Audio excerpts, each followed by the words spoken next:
Les royaumes astraux avec leurs fantômes et entités, à la fois positives et négatives, n'existent pas seulement sur Terre, comme vous pouvez l'imaginer, et tous les membres de la Fédération galactique dans le physique sont toujours sous leur influence, tout comme nous le sommes tous. Le type d'entité par laquelle nous pourrions être influencés dépendra uniquement de notre vibration et de notre fréquence. D'ailleurs, c'est une bonne chose, car cela signifie que nous avons beaucoup plus de contrôle que ce qui serait attendu au départ. Tout ce que j'ai décrit à propos de la Fédération galactique est du point de vue du côté physique. Que ce soit les gens là-bas et tous ceux qui prennent des décisions importantes ne sont que des politiciens avec leurs perceptions limitées, leur vie et leurs intérêts, et au moins la plupart d'entre eux font de leur mieux, tout comme nous tous. Même s'il se passe beaucoup de choses louches à ce niveau, dont beaucoup sont tout à fait inexcusables.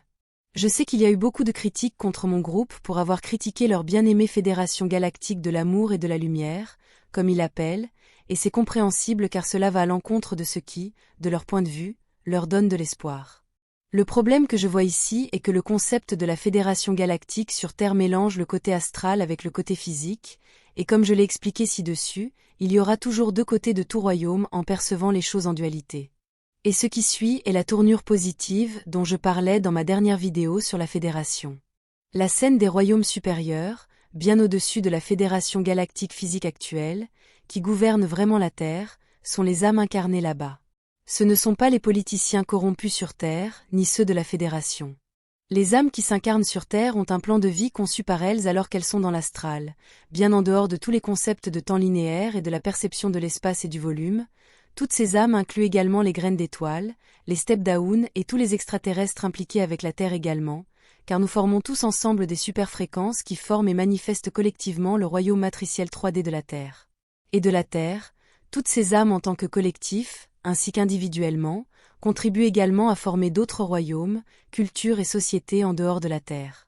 Le royaume matriciel en 3D de la Terre est une manifestation collective, mais c'est aussi une manifestation personnelle où ce que chaque individu vivra dans sa vie et sous son contrôle est dicté par sa fréquence, car nous sommes tous notre fréquence et notre monde extérieur est le reflet de qui nous sommes.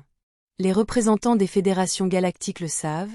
et ils font de leur mieux pour respecter la volonté et les besoins de toutes les âmes qui vivent une expérience sur Terre. Ils laissent le contrôle aux âmes là-bas, et bien que cela semble être une bonne chose, je peux aussi voir qu'ils utilisent cela comme une excuse pour être permissifs envers des choses mauvaises qui n'ont pas d'excuse.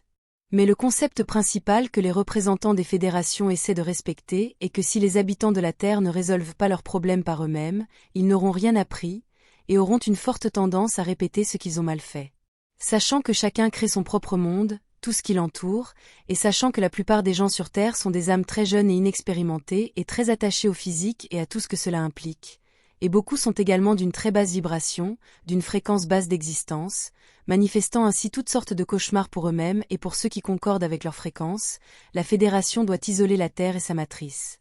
La Fédération doit contenir ceux qui ont de basses fréquences et vibrations car sinon ces âmes exporteront leurs manifestations partout où elles iront, devenant ainsi très envahissantes envers d'autres cultures beaucoup plus avancées spirituellement. De la même manière que de nombreux immigrants du tiers-monde ont exporté leur comportement de leur pays d'origine partout où ils sont allés, altérant, voire détruisant totalement la culture du pays hôte, comme cela s'est produit dans de nombreux endroits en Europe. Ils doivent avancer et évoluer par eux-mêmes, jusqu'à ce que leurs fréquences et leurs vibrations correspondent à celles de la majorité des cultures des fédérations, afin de pouvoir coexister de manière positive et nourrissante. Cela semble très logique, mais il y a un problème majeur ici, et c'est le même problème que lorsque la loi des miroirs se présente. Lorsqu'une personne manifeste constamment quelque chose dans sa vie, que ce soit des choses bonnes ou mauvaises, comme ce ne sont que des points de vue, cette personne ne fera que manifester davantage ce qui domine son expérience. C'est pourquoi les personnes riches ne manifestent que plus de richesse, et les personnes pauvres manifesteront plus de pauvreté car elles sont immergées dans une mentalité de manque. Le problème s'aggrave lorsque nous ajoutons la peur et la souffrance dans le mélange. La peur est un concentré très puissant, elle attire toute l'attention du sujet vers ce qu'il craint et engourdit l'esprit, de sorte que la personne ne peut voir rien d'autre que ce qu'elle craint, et ainsi manifester davantage exactement cela. C'est un piège très fort et je le vois fonctionner partout sur Terre, et à mon avis, c'est un facteur majeur qui fait que les gens se réincarnent là-bas, c'est peut-être pourquoi tant d'âmes sont piégées sur Terre sans pouvoir surmonter les expériences dans ce royaume.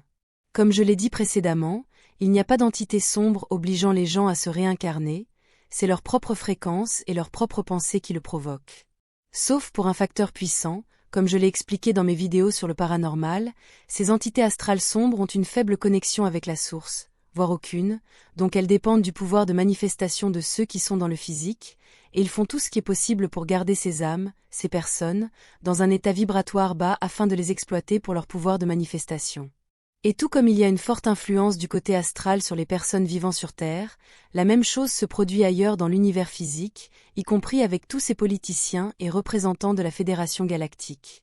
Mais de la même manière qu'il y a une influence négative, il y a aussi une influence positive, dans de nombreuses occasions. Cela peut ne pas sembler être le cas car l'influence négative est tellement plus bruyante, mais elle est là et forte, sinon beaucoup plus forte. Nous sommes tous en résonance avec des entités bonnes et mauvaises, en fonction de notre vibration et de notre fréquence. Mais à la fin, nous sommes tous guidés d'en haut, des royaumes de vibrations élevées où nous avons nos guides spirituels, qui ne sont rien d'autre que des aspects plus étendus de nous-mêmes. En d'autres termes, nous sommes nos propres guides spirituels et c'est précisément pourquoi ils sont si intéressés à nous guider en premier lieu.